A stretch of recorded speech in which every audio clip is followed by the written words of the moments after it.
Hai, perkenalkan nama saya Vena Magdemisial Yulianti Kawayar. Perkenalkan, nama saya Ali Masuri. Perkenalkan, nama saya Adinda Sabilan. Perkenalkan, nama saya Ahmad Sarif dari kelompok 5 absen 8. Saya sebagai pembantu umum. Sebagai sutradara. 11 sebagai model. Sebagai kamera.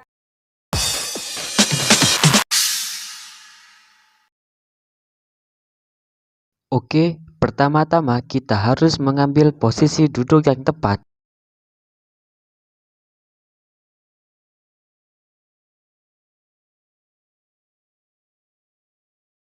Mengapa kita harus mengambil duduk yang tepat?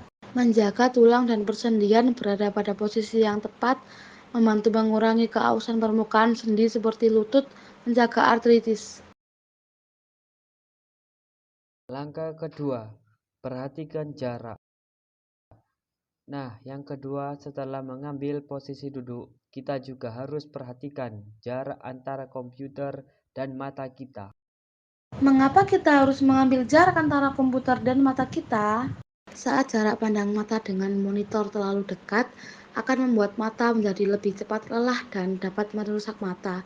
Hal ini dapat menyebabkan terjadinya rabun pada mata.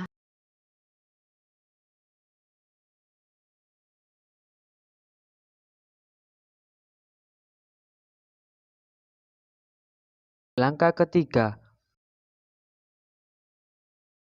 pilih mouse yang sesuai.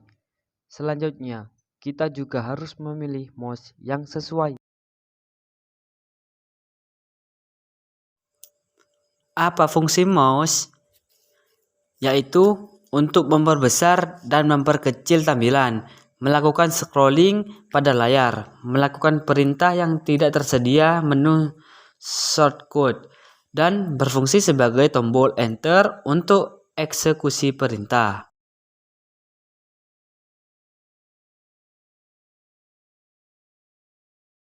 Langkah keempat, pastikan komputer sudah terhubung dengan listrik. Lalu, langkah berikutnya, pastikan komputer sudah terhubung dengan listrik.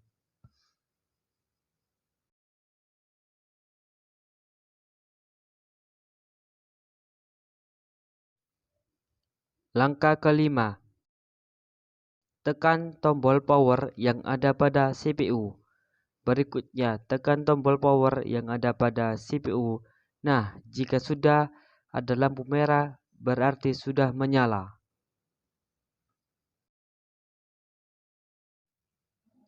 Langkah keenam, tekan tombol power pada monitor. Sesudah menyalakan CPU, sekarang kita tekan tombol power pada monitor. Nah, tombolnya di sini ya.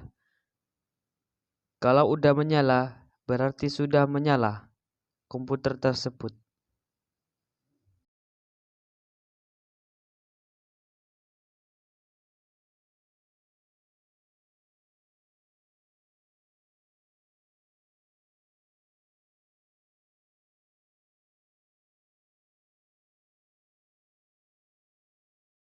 Langkah ketujuh, atur tingkat kecerahan. Setelah menyalakan komputer, kita juga bisa atur tingkat kecerahan. Mengapa kita harus mengatur tingkat kecerahan? Jika terlalu rendah, maka akan memusatkan perhatian pada matanya. Ini terjadi karena Anda harus fokus dengan susah payah.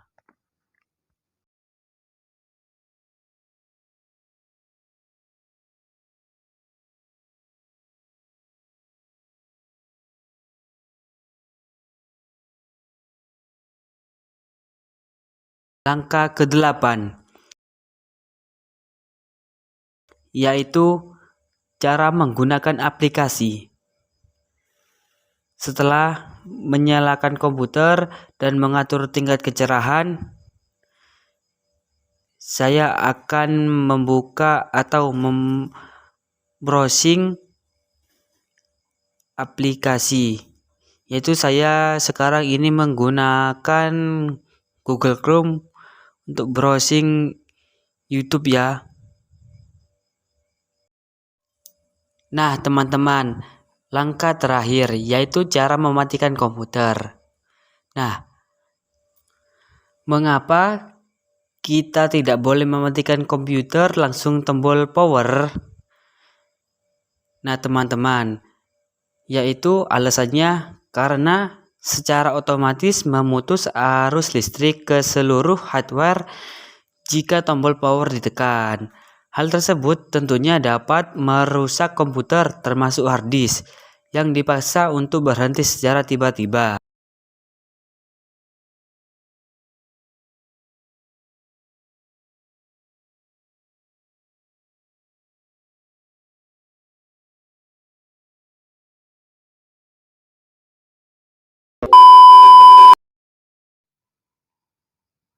Nah, teman-teman, setelah melihat tutorial cara menggunakan komputer, saya akan memberikan sedikit pengetahuan, yaitu alat-alat apa saja yang penting dan harus atau wajib di dalam lab komputer. 1. AC.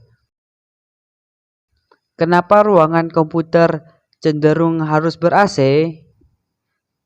Yaitu karena komputer merupakan perangkat yang suhunya mudah meningkat, sehingga memerlukan suhu yang dapat menyetabilkan kembali agar tidak terjadi panas berlebihan dan menimbulkan arus pendek.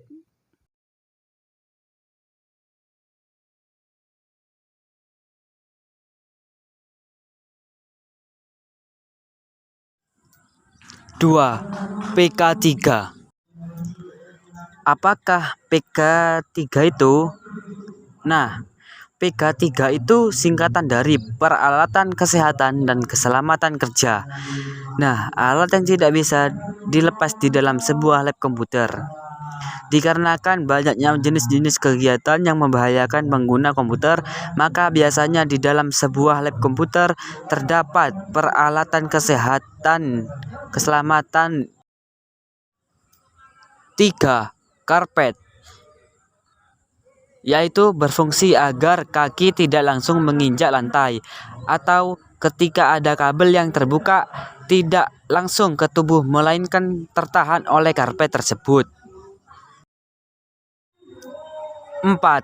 Kotak P3K. 5. Tabung pemadam kebakaran, yaitu berfungsi ketika ada percikan api yang membesar, kita dapat memadamkannya terlebih dahulu. 6. Pembungkus kabel. Berfungsi yaitu agar kabel yang berada di dalam lab komputer tidak berserakan dan membahayakan pengguna lab.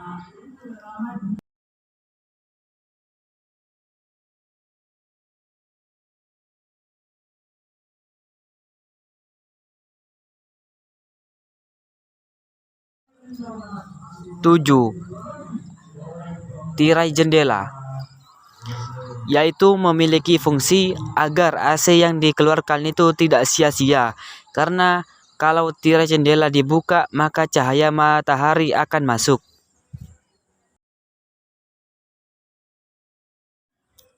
8. Switch. Fungsi switch dalam jaringan komputer yaitu untuk menghubungkan perangkat bersama secara fisik.